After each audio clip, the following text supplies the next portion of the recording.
You know what? It's sad advice booth this week. This is the last advice booth ever from my little studio apartment that I've had forever in Northwest DC. I've been here 5 years. I loved it. Look, there's like nothing left. Just the actual advice booth, a couple of boxes. It's so bare. Anyway, next week will be a whole new environment. But this week's advice booth was all about workplace drama. Coworkers, the JOB, you can't live with it, you can't live without it, especially if you want big girl bags. You just gotta plow on. So I got tons of emails, tweets, and Facebook messages from you guys. Plus, a lot being like, hey, Sarah, who are you? So for a little recap, if you're just watching Advice Booth for the first time, my name is Sarah Fraser. I used to work in radio and TV. When I was in radio, tons of people would email me for advice things all the time. And I sort of became known as a voice of reason. So I'm out on my own, doing my own talk show pilot. And part of that is this kind of advice segment where we sort of help each other out. It's not expert advice. I don't have all the answers, but hopefully together we'll solve it. From Twitter, Sarah, how do I go about telling my boss's son that he smells like ass?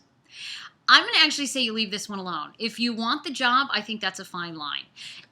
And not to get too serious, but I feel like, too, you never know what's going on in someone's life. So maybe this guy is going through a little mild depression. Maybe he doesn't really like working for his dad, and taking a shower is the last thing on his list. So I don't think I'd bring it up unless he brings the window up. And then you could always say, yeah, dude, is everything cool? You know, you just seem to be letting personal hygiene fall by the wayside. Handle that one with kid gloves, and you might just have to bring something to stuff in your nose so it doesn't smell too horribly. From M, Birth of the Bully. Sarah, how do I deal with my coworker who keeps throwing me under the bus? We've complained about her in the past to our manager, but she's so good at her job, the manager never did anything. I believe she has it out for me, and I'm now looking for a new job. So here M is my suggestion for Birth of the Bully. With bullies at work, it's definitely always a good idea to confront them, but I actually think that you have to sort of kill them with kindness and disarm them. So I actually suggest that you offer to take Bertha, the bully, out to lunch. Everybody keeps up a big facade while they're in and at their workplace, but if you can get her out of the environment, even like coffee on a Saturday, and just sort of feel her out. Find out why it's been so difficult for the two of you. Your foot's halfway out the door. What do you have to lose? You should totally try and do that.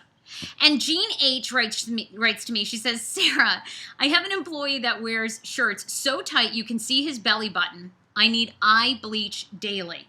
I have to remind him to cut his hair, but technically he's within the dress code. So Jean H., I hate to tell you this, but I think it's all about you and not about him.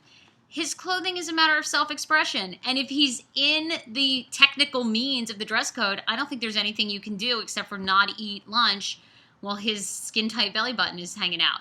I think you should enjoy it. And you know what? You should look at it as the absurdity of life. Everyone dresses the same. So I actually like self-expression. And to me, it's always like people with nose rings, right? I never understand the nose ring. To me, it looks like a booger collector. And it's hard for me to eat lunch. But you know what? It's not about me. They love it.